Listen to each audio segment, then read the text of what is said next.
Bene's Bloody Bits. And Malcolm's Juicy Tits. We're running a little bit late, folks. Thank you for being patient. And it's a crazy Monday. How was your 4th of July? My 4th of July was actually really good. We got out the American banners. We danced, we cheered. We had the girls dancing in the, American flag bikinis, the really, really thingy ones, the Julia Strain style ones. And we had cakes for toppers. We had massive fireworks in the sky. And it was really nice, actually, and we were in England, so none of that actually happened. But it was a good time. It was a good time. It was nice, relaxing. What was it that happened on that? Oh, we had the election that day. So, that went well. What about you? I actually did go to the beach. I went to with family and stuff, and I hadn't been like boogie boarding in years, but I grew up in the beach. I grew up in Long Beach. So I got the boogie board, went out there for at least 2 hours. Damn. Had a ball, and then I suffered for 2 days because I was in pain. Sounds about right. Because in my mind, I'm still young, right? I can recover from it really quick. Yeah. My body said, oh no. But luckily I had a 4-day weekend, so I had time. But yesterday was the first day I started to feel right, but I didn't realize I had a big old, scraped up my knee. I guess at some point I got dumped into the sand. And that's called old age and not knowing your limits. Alex! You know what, though? It was totally worth it. I'll do it again. It was fun because my wife's birthday is on the 4th of July as well. Oh, nice. And she just turned 50. So it was kind of, a lot of things going on that day. Wow. So you guys are quite close in age then. She prefers it not to be on 4th of July because, people make plans to go on vacations out of town, out of country. But it's all good, man.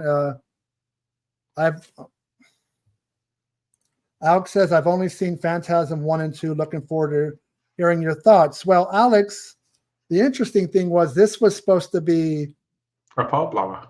A fart blower on Phantasm Ravager, which is the 5th and final film. I'm going to wait till we get to that film to talk more about it.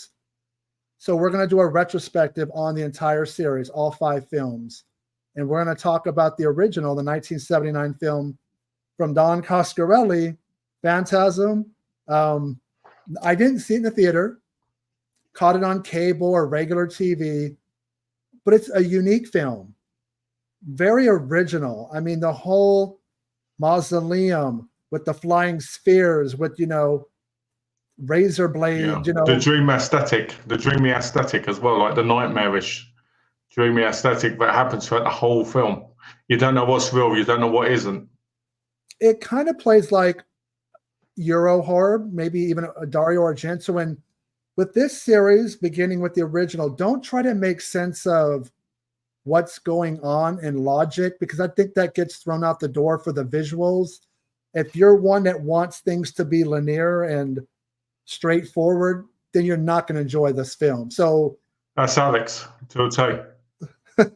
I mean, the tall man, I had never seen or heard of Angus Scrimm before this film, but I just don't see anybody else playing the role of this, this ghoulish guy that oversees. You know what I love? I love that walk. Where you hear the footsteps, and it's like every time he's walking, he's in slow motion, and a bit where he turns in front of where the ice cream bit is, and he's like that. I love that.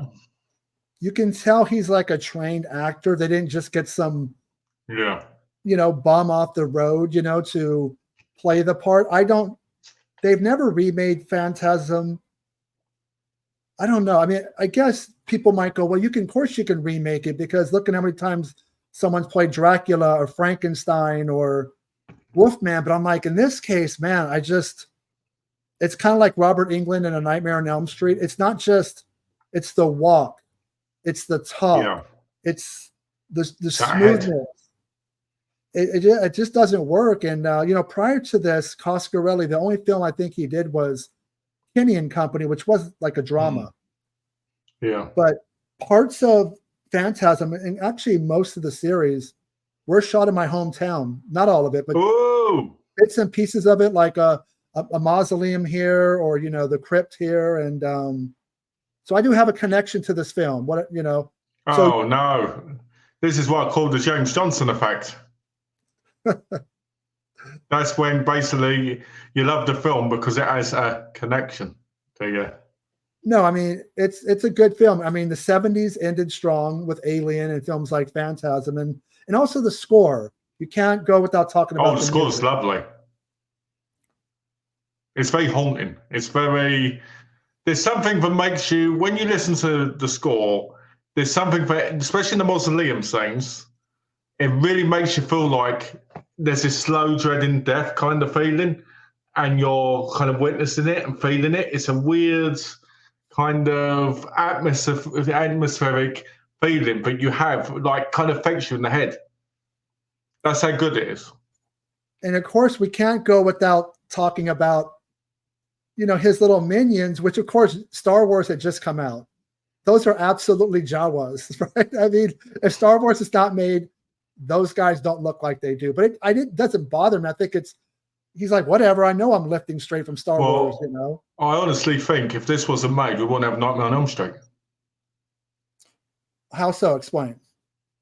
The whole dream aspect, because when you look at the film, it feels like, especially like at the end, where Mike is talking to Reggie and he goes, it was all a dream, it didn't happen and all this, right?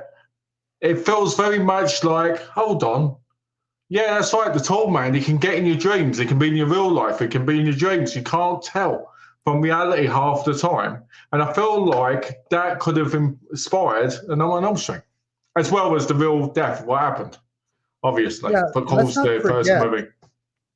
The original film, Reggie doesn't have a big part. It's really about the brothers. It's about Mike and Jody.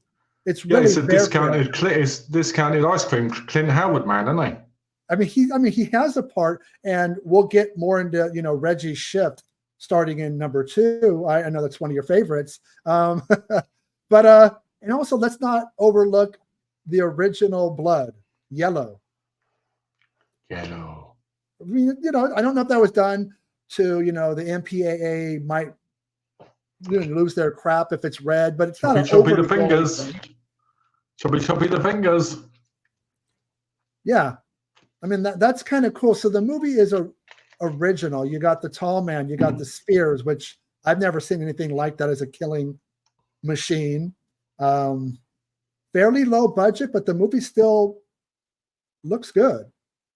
I like, one of my favorite effects in it, the finger in the box. I thought it was really well done. Right, because after they chop off a tall man's fingers, they take one, the severed finger, then it turns into like a fly, right? Yeah, it does. It turns into like this big buggy fly thing, like a blue ball. Good effects when it's on the head and everything. Hey, wait, you missed out on the pun. Blue balls, come on. Oh, blue balls. Okay, so the original film, is it a classic, great film, good film? Where does it stand, in your mind? I have to be honest. I remember watching it first when I was a kid, really young on TV. And I remember it being a lot more scarier than it was now.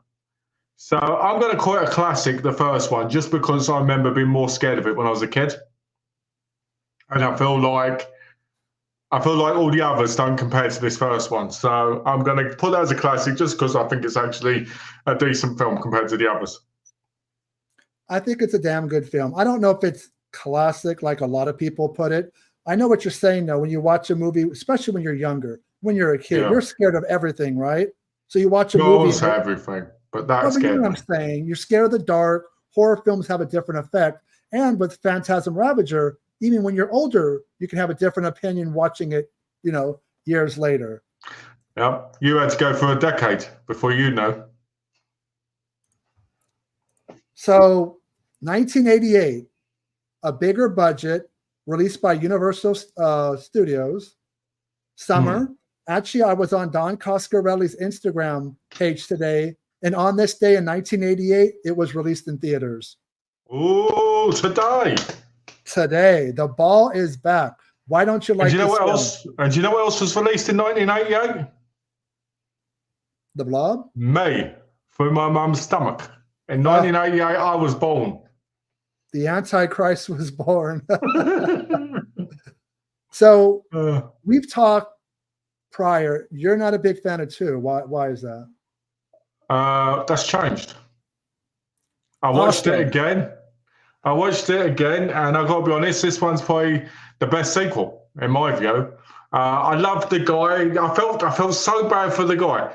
He gets the thing in their hand, as you see in the picture there, right? And then when he grabs them again, boom! What is it with these villains grabbing hold of the heroes, as you'd think they're called anyway, right? And then getting a ball in the face. And, it's like, what the hell? Every single movie. Well, they have to have that iconic scene after the original film had the ball going in and squirting out the blood. You had to. And I love how, isn't this the first one that has the golden balls, or is that the third one? I want to say it was 3, but you could just look at this film. It looks more pristine. It just looks like it had the budget the original didn't. And yeah. See? Malcolm, this is my movie. Lightning does strike twice.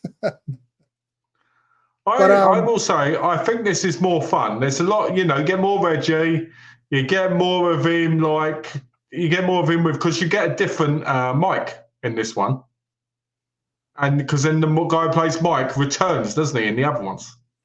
Yeah, I don't know if it was a contract dispute. It's the only film where Mike, and it's kind of jarring. It's not the same guy, and it's not close to looking like the same guy. He's kind of a pretty boy. Boy. A little bit too pretty. It distracts a little bit, but this is the film where Reggie kind of becomes the star of the film, even as much as the tall man. It's also the goofy man.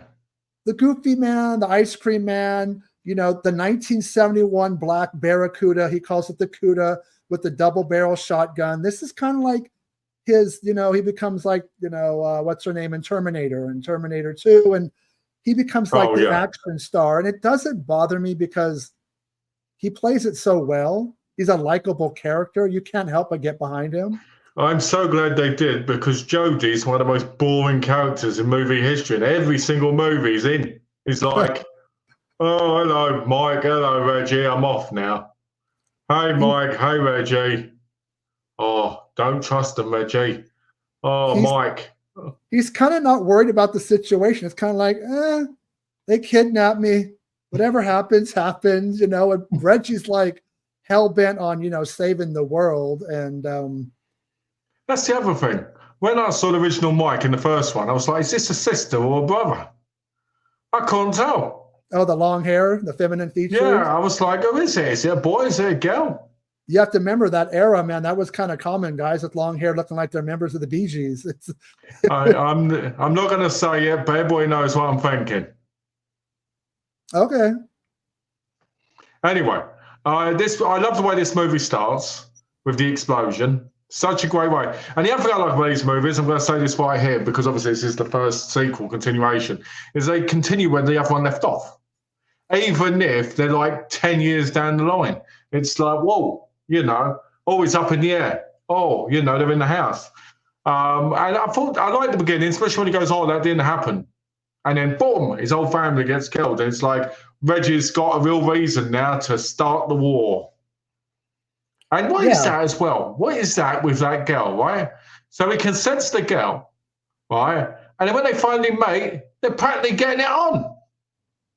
Well, what I like is, as you can see from 2, 3, and on, Reggie always gets trouble because he's always chasing tail. And every single time, usually the girl is one of tall man's, hiding in disguise because Mistresses. They know he's so horny that he's just looking for the hookup, not looking at, the bigger picture. But it's kind of cool because that kind of becomes that's his weakness. That's his kryptonite. I will say this is one of the best effects I've seen in a movie. And that was when they find the girl originally and the thing comes out of her back. That was really well done. Kind of like the Hunchback, the monster on her shoulder.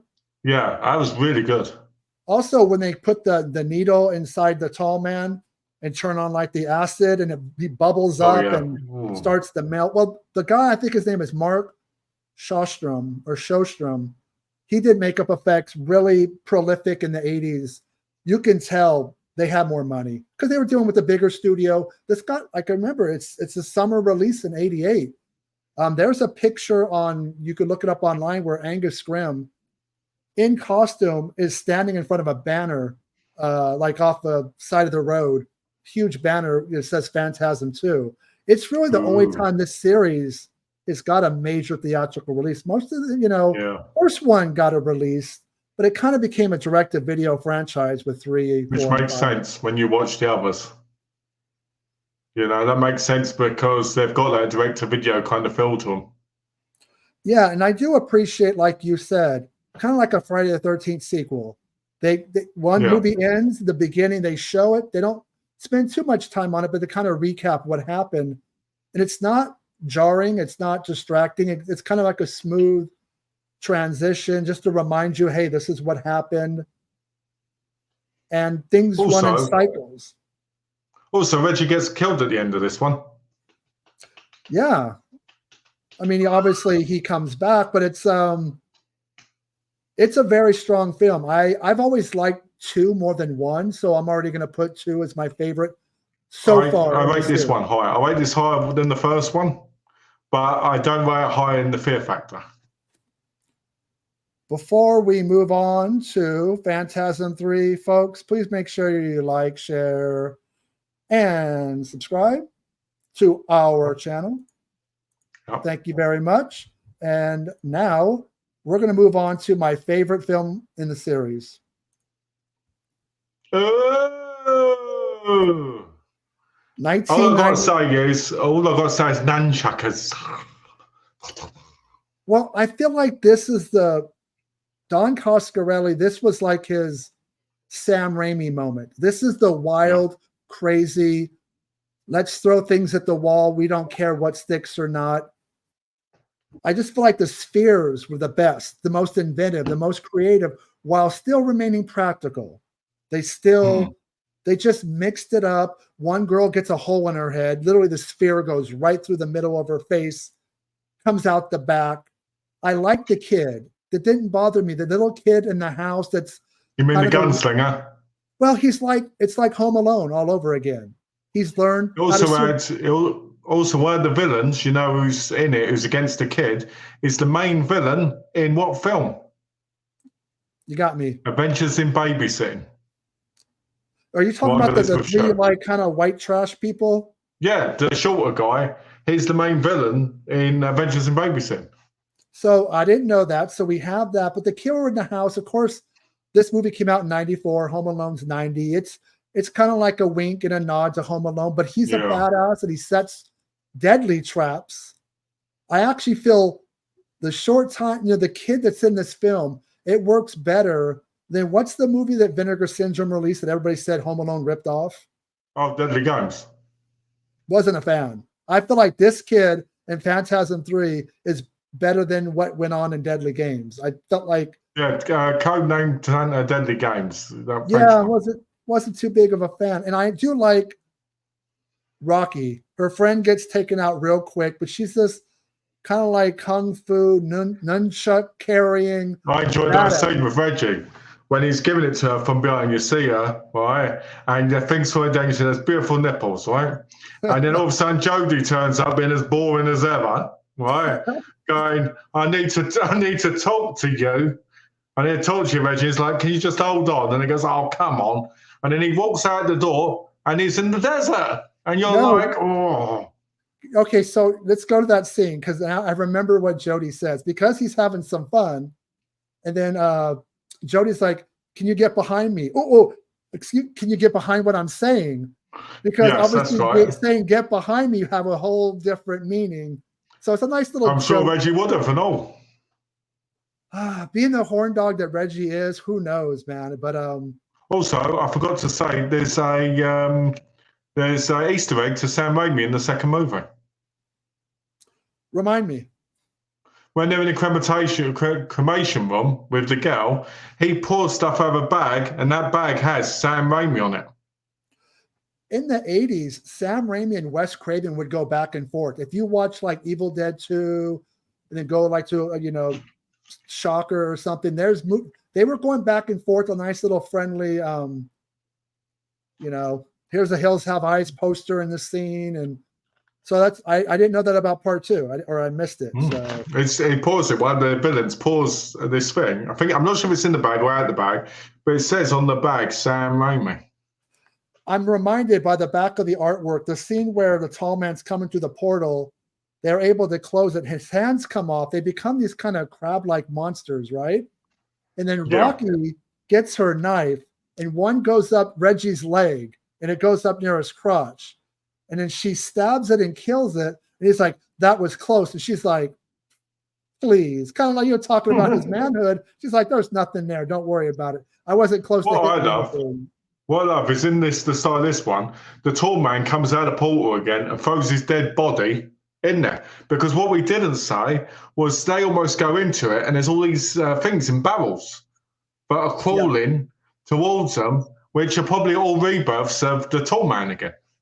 Yeah, I think we start to get deeper into the mythology and realizing there's not one tall man. You quote unquote kill one, he just replaces himself. So it's kind of like this loop, this never-ending battle. What I like about the tall man in the first movie is he's very Dracula-esque with the way he is, like the way he moves, the way he talks, the way he is. But then he slowly gets into like this kind of I'm an all-being kind of character who has all these powers that slowly pop in that make him immortal. It's interesting. Yeah.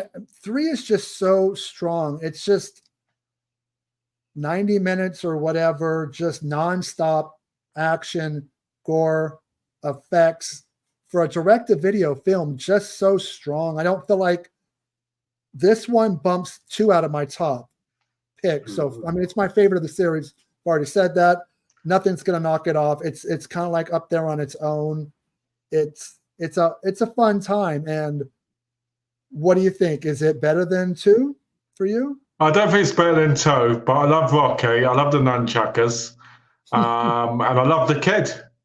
I actually was rooting for Rocky to leave with the kid. Like to look after him, not for, romance, obviously. But I will say this, this was the start of when you kept getting all these like dead, Night of the Living Dead style characters fighting them as well during the series more. Like the enemies. And then in the other ones, you get like cops, you get these, and it becomes more of a norm. As in the first 2, that doesn't happen as much. Yeah, the 3 bad guys, they basically become zombies for the tall man. Yeah. They're working for him. At this point, and at the end of this point, you have to wonder, the tall man, is he really this incompetent? But somebody like Reggie can just keep escaping, and Mike, and I mean, we know later on that he wants Mike because he sees something in him. All right? But when it comes to Reggie, you're like, okay, you've got him up against the wall now, with all these balls and in his face and on his body and all lot is gone. It's like, what the hell? It's I feel sad when Rocky sets off into the sunset and doesn't want to join them, because it kind of reminded me of Aliens with Ripley and Newt and then Michael Bihn's character, right? Kind of like this little family. I feel like by the end of 3, you got Rocky, the little boy, and Reggie. And then she kind of like, in like a Jack Burton kind of move. Yeah. I'm sorry, I got to go. I just don't want to be part of it. And it's kind of a bummer. And then, typical Phantasm ending. It's not going to be a good ending.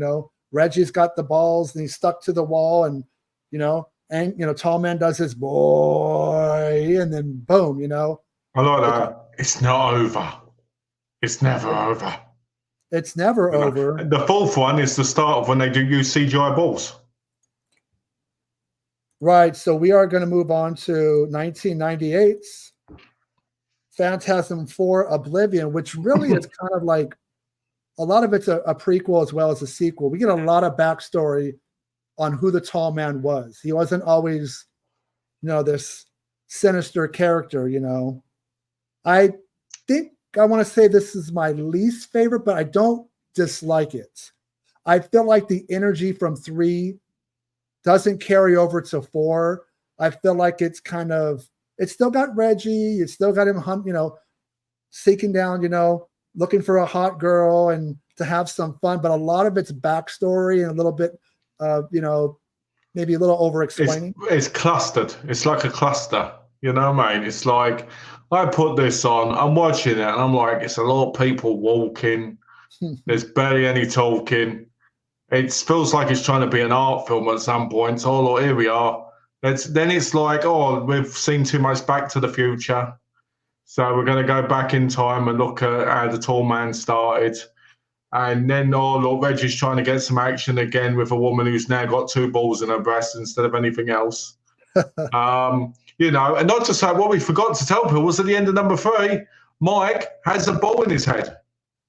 Right. He kind of picks at his head and he realizes that he's really connected to that world. There's the sphere. I reckon this, right, that one is connected to Chop Top. Because Chop Top has a ball in his head as well. There we go. Right. Now we know. Plate. Wait. You got to get the hanger. Plate, it's a ball. The hanger. Wait. You got to. It's a ball. Now we know it's a ball. And you remember in 3, even his eyes look like spheres. They put some contact lenses, and it's kind of very clever. Okay. Was that contact lenses or was that CGI? Because it looked more like CGI. But let's put it this way. We're barely 2 minutes into 4, and Malcolm's already jumping back to 3. So we know Malcolm's not a fan of 4, how quickly he jumped ship and went back to Lord of the Dead. It's all right. I'll say what I can about this. I just thought it went on and on and on and on and on and on. Don't get me wrong. I like the backstory on the tall man. I like how it happened. I like that it's such a basic concept. It's not like overcomplicated by any means. He found out how to make the portal. He went through, and it just wasn't him anymore.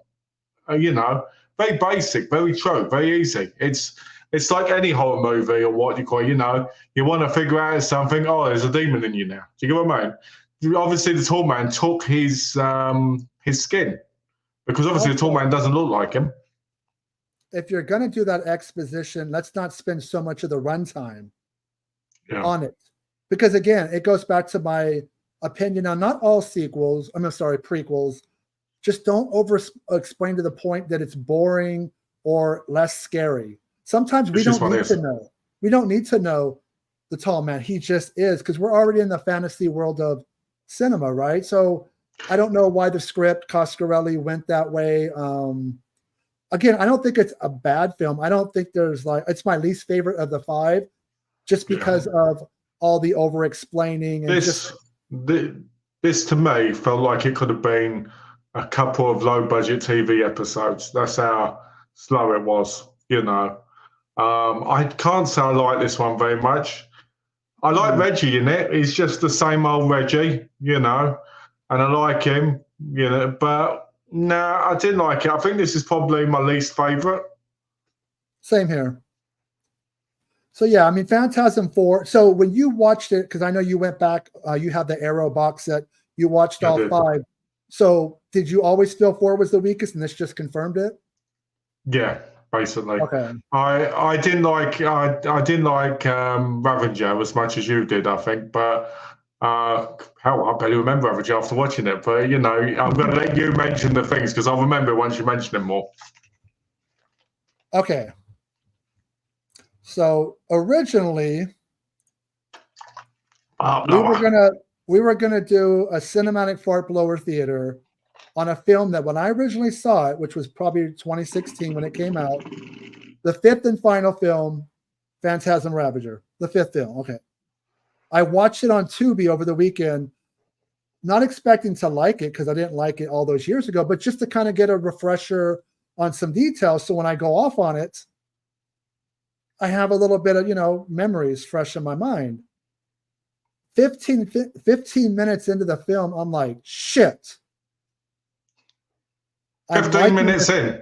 15 minutes. Well, 15 minutes in, I'm vibing with it, and I'm like, okay. I remember not liking it. Maybe something happens a little bit later. Okay, we've got to ask this question before we continue. When you're vibing with a movie, does your head start going? Dude, I was like, Oh yeah, hey Miss Fang. It was clicking to me. Like I thought it was a little okay. So there's a long scene at the beginning. Reggie's, Cuda has been stolen. He's hitchhiking. The guy that stole it picks him up. There's some CGI spheres, which not a fan of, but I get going down the highway at 80 miles per hour. I hate the CGI spheres because it just take away from the. But once it got into the mythology more and what was going on, and originally I didn't like the whole Reggie's in like a rest home. Dementia is like kind of hitting him in his older age. But to be fair, it's been like 45 years.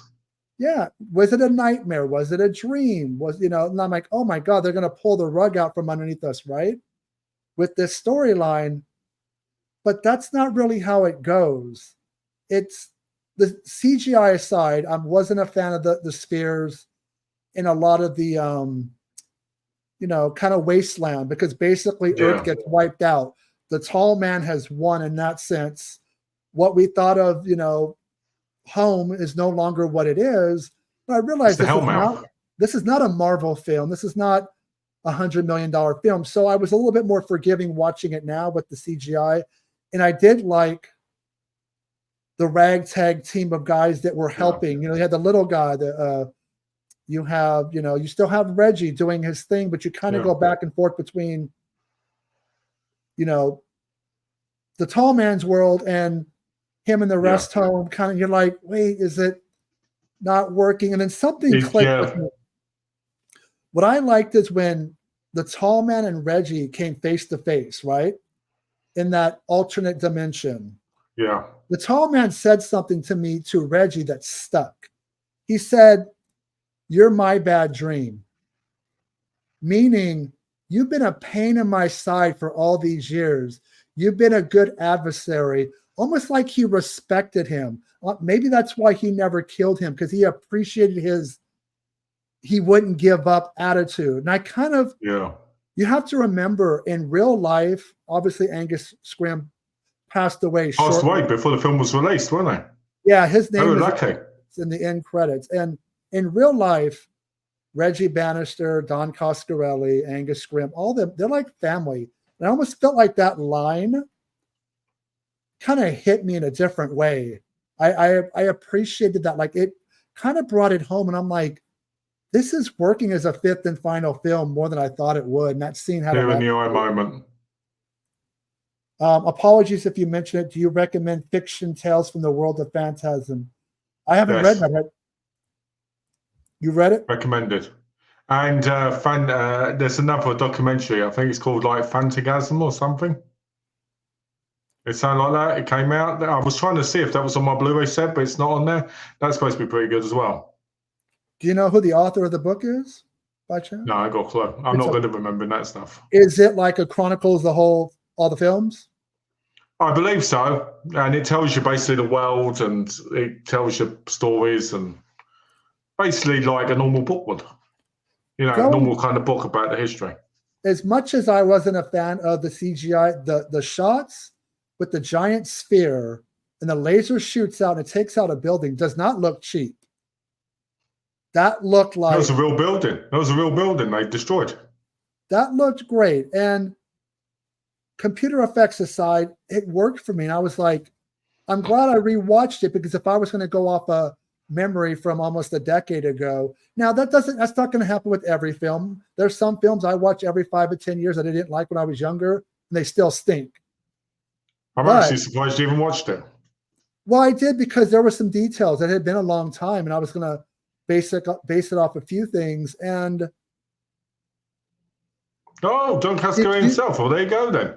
Okay, the author is Don Coscarelli himself. Okay. Oh, that's the other thing you didn't say. This was the first film that wasn't directed by him. Yeah, I'm curious why. I know that Coscarelli was a co-writer on the film. He hasn't directed a lot of films, considering how long he's been doing it. His health. He did. I mean, he still looks great when I see him, and he still goes to screenings. But he did pass the torch to another director. And something I forgot. This is a film that kind of was made under wraps. There was internet rumblings about they're doing a Phantasm 5, but there was none of the websites had got a hold of it. There were no on-set photos. And literally the teaser trailer kind of came out of nowhere. And people were like, holy crap. In the digital age of internet and horror websites, they really did keep it under wraps. And it was like a big surprise. It came out of left field. Some of the things that were quite sad for me in this film was Angus Scrimm looked so ill. He didn't look healthy in this. And that was so sad because it's the first time you see the tall man and you actually think he looks very weak and vulnerable. And don't get me wrong, it plays well in the film, but at the same time, it kind of makes you feel a bit sad because the guy's frail, the guy's struggling, The other thing I will say is I wasn't a big fan of CGI. I never am in these type of franchises where they end up with CGI going on and more. But there's a point where it becomes cheaper, to use the CGI than actual practical effects anyway. I think it's a good end, but I can imagine if they really wanted to, they could have made another one. But they wouldn't have Angus Scrimm, would they? And going back maybe to an animation one. And feeling kind of melancholic about his health. And there's a scene where Reggie's laying in the bed in the retirement home, and then the tall man's right next to him. And it kind of, even if you didn't know the outcome, like you watched the film, let's say he was still alive, he doesn't look the best on film, but he was a trooper. He still shot the film. He's still the tall man, but he's definitely a weakened, you can see he's not in the best health. But what go on, you finish and I'll say. I do like that, having watched it again, there were things that brought it full circle. The lady in lavender from the original film, the same actress, she came back for a scene in the mausoleum, and she still looked great, and she was there. So that also, did you know that there was an end credit scene in this film? Yeah. When I first watched I did my film on. You turned it off, didn't you, before the end credit scene? Well, because most movies don't have it, especially direct to video. So I'm thinking, okay. That's amateur. Every movie now, you have to leave it on in case there's an end credit scene. You amateur. No, but I watched it a little bit further, not realizing, okay, the little guy somehow survives. He blows off his hand, and then he looks in hey, can you pause? My dog is whining, which means she's either going to throw up or go to the bathroom in her kennel. Oh, is that what the short guy says? That's why I'm going to step away for like 30 seconds. All right, sure, that's fine. Well, you take over. I will. So if I do talk about the film from a standpoint, I enjoyed it. Didn't think the CGI was that great. I thought with the Hellmouth kind of situation, Wasteland, it was okay. Angus Scrimm as the tall man, brilliant, but really depressing to say. I think Bene's right about how he respects Reggie because of all these years. Because Reggie's kind of like that Muppety hero where basically he didn't want any part of it. He ended up in it. It wasn't that efficient, but when he did get it done, he got it done. So it's kind of like that idiot kind of fun guy that gets it done in the long run. And you kind of is the type of every guy character you support. And I kind of like the idea of it. You originally think, it's going to be Mike and Judy, and it isn't. It's him who ends up, in the position all the time. That's now this is how we do it live. Anything happens. But going back to the end credits, so the little guy survives, hands blown off, and then somebody walks forward, and you just see the feet, and you look up, and it's Rocky from my favorite film, Lord of the Dead. So the first time I watched it, so the ending that I thought I originally saw was not the ending, obviously. So we got the lady from Lavender pops up in this film. We have somebody from part 3 that shows up. And then you're like, oh, still kind of bummer because what about Updrive's, their ride? They got some stuff to still do. Their mission is not done. A 1971 Cuda, black. Reggie's in the car. So basically the franchise is saying the fight is never over. There's always going to be tall men. There's always going to be, even if Reggie passes away, or there's always going to be soldiers. They're going to fight the fight. Well, no, right? So there's tall men, right? There's millions of tall men. And we know there's the short men in the cloaks, but it's the medium-sized men. What about the medium people? They're not represented? No, I feel that's unfair. Well, because obviously where they come from, it's all about height. So they're like from the world of heights, the heights. Would you be open to a TV show? I would have been open to a animated show back in the day, but I do think a TV show is more likely now. Shudder, maybe. Hopefully not Blue Mouse, because Blue Mouse seems to want to destroy everything. I don't know, man, about Shudder. They're not doing so well. I mean, they're hanging on by a thread, and it's only being held up by, Joe Bob and his show. And I'm not a fan of that show. I had Shudder for a while. I mean, I like their Creep Show series. I just don't, and I'm not bashing streaming at all. What I'm saying is it's very hard to make money at streaming unless your name is Netflix, because subscribers come and go. People still find ways to share passwords. So when you're spending money on original shows and movies, I don't know how long they're going to be around. Oh, you know what? I think you're right. One thing I've learned about places like Shudder, places that focus on one thing more so, is you run out of content eventually. There's there's certain horror you don't want to see. There's certain things you don't want to see. Once you've done that, sometimes it can be years before you do it again because you're like, okay, I'm waiting for 10 new things I like on there. I'm waiting for 20 new things. Netflix, there's new things constantly, even if most of it's junk. Weekly new movies, television series. So, I mean, I'd be down for a TV show. I don't want animation. I'm more live action. I don't know if you can do it. I mean, I don't know if they will do it. It's a popular franchise, but it's not Friday the 13th. It's not. Well, I won't call it that popular. I don't think, until I spoke to you, I don't think anyone else has ever spoken to me about it. I mean, I feel it's popular. People like it. It's not in the top echelon. I don't think a TV series would get the ratings that a studio's not going to roll the dice. They will on Elm Street, Friday the 13th, Child's Play. From Dusk Till Dawn, because they made a series of that. From Dusk Till Dawn. There's not many that are guaranteed that are going to cross over. So, yeah. 5 films. I'm glad I rewatched Ravager. Much better than I thought it was going to be. Didn't know about the end credits. I'm shocked by that. I would have thought you would have known that because you know all this stuff normally. No, I just didn't think about it because usually not all horror films do it, even theatrical ones. Yeah, but this is 2016. I know when all the superhero movie was by then, and so everybody learned around 2000, and I think it was.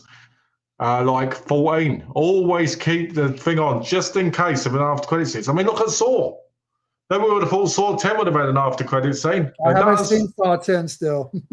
Well, good thing I told you because now you know there's an after credit scene, and it's probably the best scene in the whole movie. And we know they're doing 11's being filmed right now, so yeah. And I'm in it. Yeah. Okay, so I'm Tony Bell's son in it. 5 films, a strong series for me. Lord of the Dead's the best.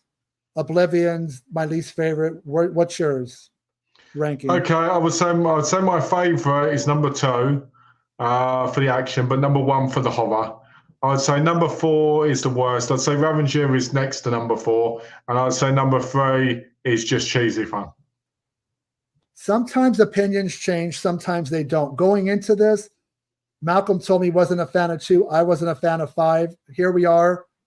Malcolm finds it to be, totally enjoyable as I felt Ravager was. So I will say this, number 3 gave me the most pleasure. I don't know. 3 is just so damn good. It's just that's my favorite. He just, he swung for the fences and it worked. And it's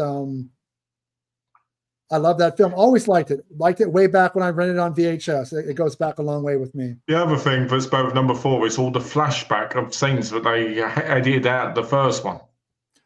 I almost feel like that when you've over flashback, you ran out of ideas. Yeah. Here's a perfect example of overdoing flashbacks. Remember the See No Evil, the slasher film with Kane, the wrestler. Yes. Oh, yeah. Part 2, yeah. which is directed by the Soska sisters, not bad, but they spent so much. I don't mind the opening being like a continuation from the first film, but there were so many callbacks to the original, it was distracting. Well, I will say, though, is the second one has one thing in it that everybody enjoyed watching. Do you know what that was? Daniel Harris or the girl from Ginger Snaps? The girl from Ginger Snaps, not Daniel Harris. Catherine Isabel. Ooh, she was in her prime back then. That's when she was prime cut. Especially when she climbs on top of Kane and starts giving a little bit of that showing. I always remember those scenes. So let's talk about what were some of the recent movies you watched over the weekend, the long holiday weekend? Oh, you want to? Okay, let me get my letterbox up. Okay, so while you're doing that, I watched the newest Godzilla King Kong film. Oh, did you like it? The new Empire is okay. Okay. I think Godzilla was kind of wasted. Yeah, do you find that in modern stuff? You saw it? No, I haven't seen it yet, but I know that type of stuff happens. Modern stuff, they kind of take away the best element in a way. Do you know what I mean? Well, it's like when you watch. It's like when you watch when they bring back something like an old action hero, and it's their kid on the screen most of the time because they're too old to do it. Do you get what I mean? It's kind of like that. Alex just got his HMV email Suspiria VHS set from Vice Press up for pre-order. What? I don't know. A Suspiria VHS set. Are you going to look it up? God. I'm going to look at it right now. Well, I'm not going to say too much about the new Empire since you haven't seen it. I felt like I'm always more of a Godzilla fan than King Kong. Godzilla. You're going to like this. There's an Evil Dead 2 one as well. Look at this. So this is the Suspiria one. It's got 2. Oh, God. Let me take them. Take your background off, and then if not, we'll never see it. Let me take the background off. Move from edit. Oh, send. What did you? None. Okay, there we go. So look at this. So there's nice. Right, really nice. And then you've got the Evil Dead 2 one. That's the artwork that Anchor Bay put on their DVDs way back in the day. Yeah, and then get a set. Wow, I wonder how much they are. Let's have a look, just in case people wonder. The prices are, when it loads, come on, load for me. Oh, £30.99 each. What the hell? That's ridiculous. £30.99. So that's what, like $38? Yeah. Oh. Yeah. Well, I haven't had a VCR in so long, I would have no use for them. But they're collectibles. They're not to watch. They're collectibles. Oh, okay.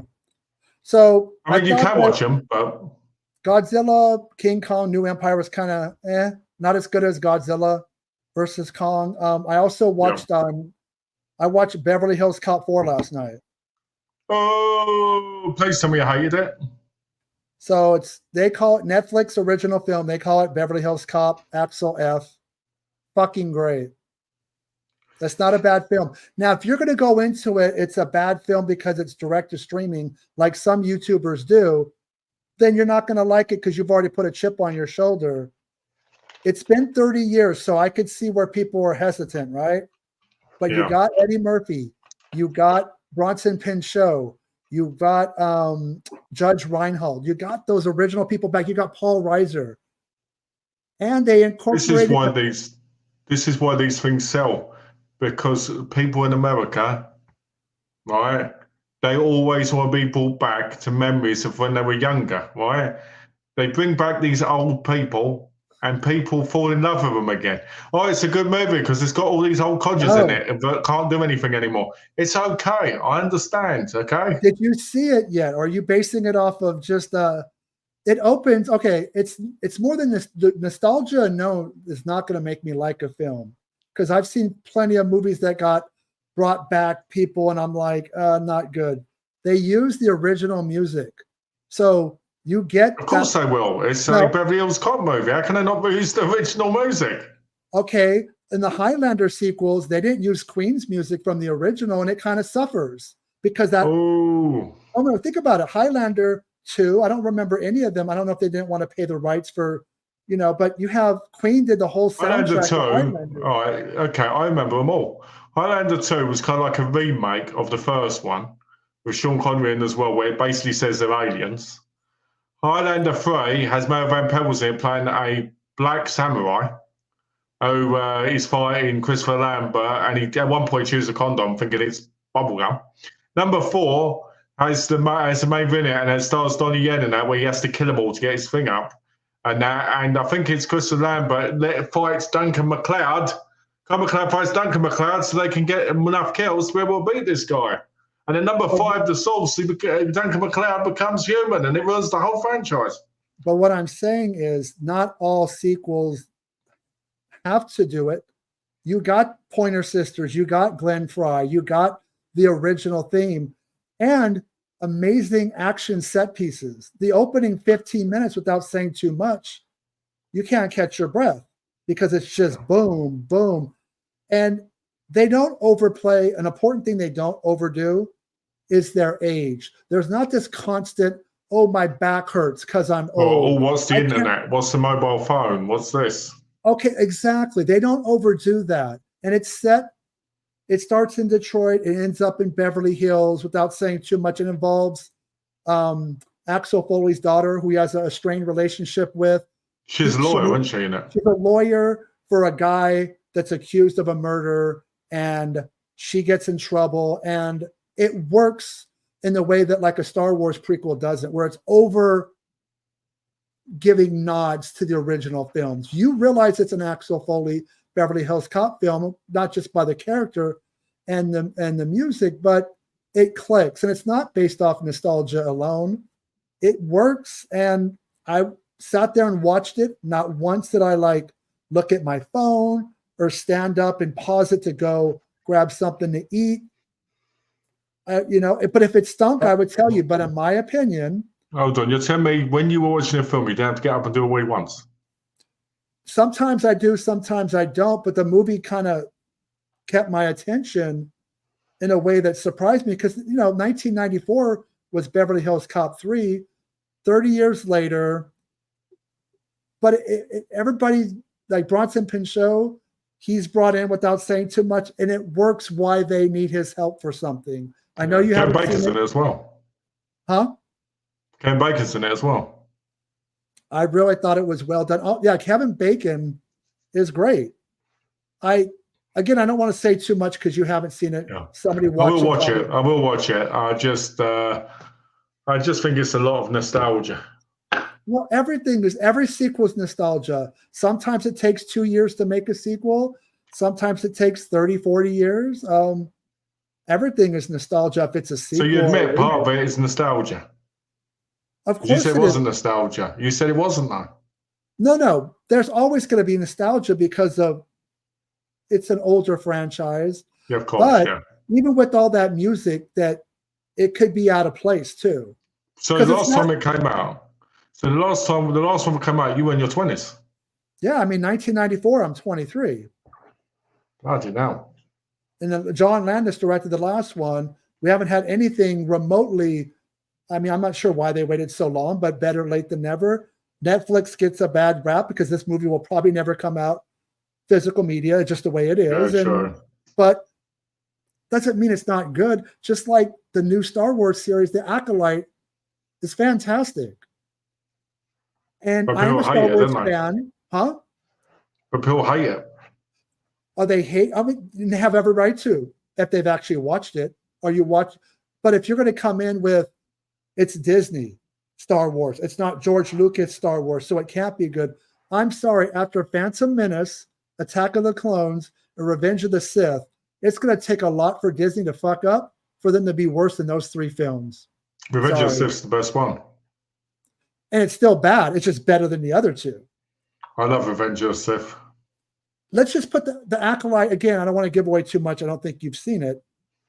George Lucas always said, the original Star Wars film was based off a lot of the work of Akira Kurosawa, the samurai film. The whole lightsaber stuff is the samurai stuff. And I feel like The Acolyte, which is a prequel, it takes place like before everything. It's like in the Bible, this is Genesis, right? This is So what helps it is there's talk of Jedi and Sith, but there's no Obi-Wan, there's no Han Solo, there's no R2-D2, there's none of that. There's Yoda. It's 100 years before the Empire. And there's Yoda in it. No, he's not around. He might be around, but he's not in the series. It's not applied. What about Baba Gaga or whatever its name is, the little one from the Mandalorian? Is he in it? Grogu? Yeah. Just let's put the casting of some non-white actors, and George Lucas always saying this was Star Wars was Akira Kurosawa influence from the designs to the lightsaber battles. I feel like the makers of the show kind of cast people on purpose. And of course, are they making it up? Yes. George Lucas, prior to the prequels, for him, there really was no story. But when you sell, the Star Wars name for, $1 billion cash or whatever it was, a couple billion, you've given up the rights for them to do whatever they want. If you didn't like it, then you should have never sold it for all that cash. Personally, I think the Korean actor in it, who's a real famous Korean actor, I had to get his name up to say it right, Lee Jung-jae, sold himself out by being in that show. I really think that's the worst decision he made. And not because the show's bad, I'm sure it's brilliant, but because I feel like, and it's going to sound really, really, what's the word? Dumb? No, upper crust. It's going to sound very, very upper crust. I feel like some of these real big actors, they shouldn't be in shows like Star Wars Acolyte, especially if they come from a different country, because what it does for me is it feels like they have to dumb down their career to be into a series or something that's American, so the American audience know who they are. Because when he was in Squid Games, right, most people in England and America and that were like, how does it feel to be in your first real award show as an actor when he'd been in films for over 20, 30 years? To me, I don't get me wrong. Jet Li did it. But that's the problem. Jet Li did it. Jackie Chan did it. John Woo did it. So a lot of people have done it. I understand. But where was Jet Li in the TV series? I'm just saying, people want to broaden their horizons and just have a bigger audience, more opportunities. Yeah, but Jet Li had a great start because he was in Lethal Weapon 4 as the main villain in that, which was really well done. And then he went into things like Romeo Must Die and Crawl to the Grave and stuff, right? Jackie Chan failed in America originally and then came back and started doing stuff like around the world in 8 days now before he started getting even thingy, so people noticed him more. But what I'm saying is there's a big difference.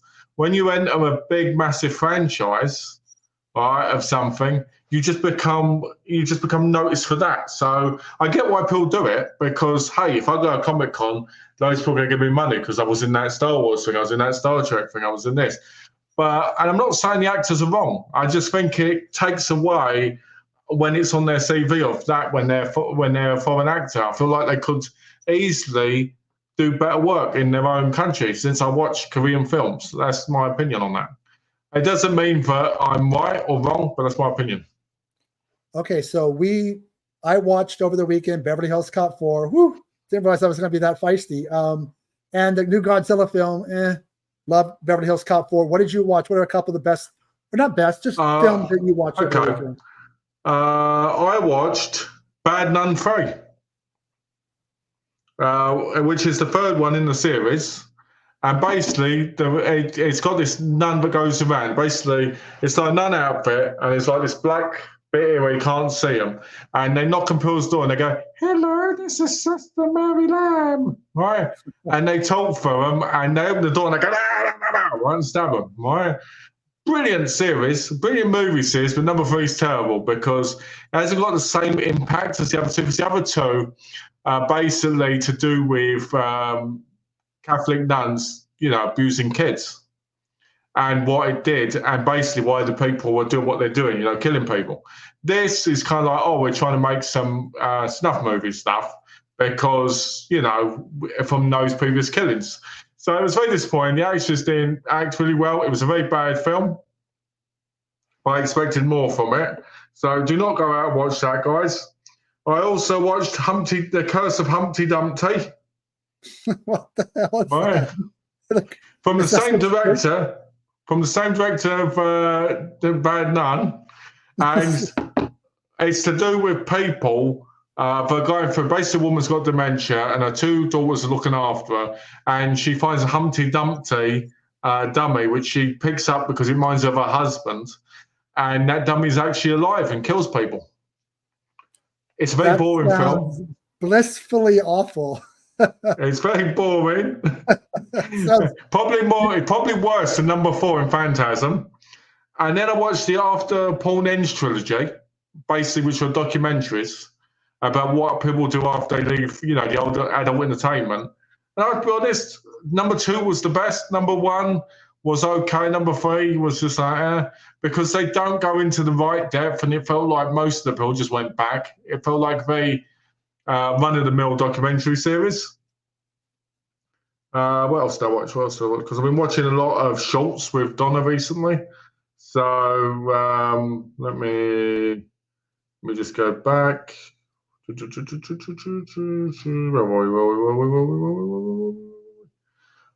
I watched, if it lets me go down, I watched Patient Zero, which was a movie starring Natalie Dormer, Matt Smith, Charlie Brown, I call him, from the Taken TV series, because he was in Namaste London as Charlie Brown, so I always call him that. And it had Sam Tully from Game of Thrones, and then it was basically an English film, British-made film. And there's a zombie apocalypse kind of thing where they can talk. And that's it, really. It wasn't that great. Well, let's kind of go back to where we began. I am a fan with a PH of the Phantasm series. I felt like Oblivion's obviously weak. Ravager is better than I remembered. I think the first 3 films still hold up. Lord of the Dead's my favorite. I suggest going out and buying the box set. Take your choice. It's been released by so many different companies. Probably the Arrow set's going to be the most comprehensive and best extra features. £30, not bad price. £30, that works out £6 a movie. So yeah, but before I forget, let me shout out to everybody that came by. We'll be back next. Actually, most likely we're going to be back Friday for the Severance sale. Yes, we will be. It finally goes live, but let me just say the prices are absolutely outrageous, like you expect them to be. We'll save that for Friday. They kind of let out loose, here's the rules and regulations of the sale. Here's the prices. And I'm just like, ouch. Basically, thank you, Alex, for coming by. Basically, what you're saying is you saw the prices and you basically were like, nah. It's not good. But Friday we'll be on for Severin just to kind of look at things. Most likely I'm going to look at getting back stock that's going to be actually discounted as opposed to full price. Next Monday, this week, Paramount Plus is premiering the new season of Beavis and Butthead. So we're going to do another retrospective rewind next Monday on the film that kind of kickstarted the new kind of comeback for these guys is Beavis and Butthead Do the Universe. Which is actually really good. It's awesome. Awesome. What like I'm going to say. Awesome like Beverly Hills Cop 4. No. If I watch that movie and it's awful, I'm coming to blame you. I'm sure it's decent. I'm decent. I'm going to watch it. I can't say because I haven't watched it, obviously, but I just thought I'd add a little bit of a twist to it, nostalgia and that. No, it's actually really well done. Thank you, Malcolm, for coming on. I know you had a hectic day today, but we will be back Friday for Severance Sale, and we'll be back Monday for Beaver and Bunghole. And thank you, everybody, for stopping by. Have a good Monday. Thanks for watching, Alex.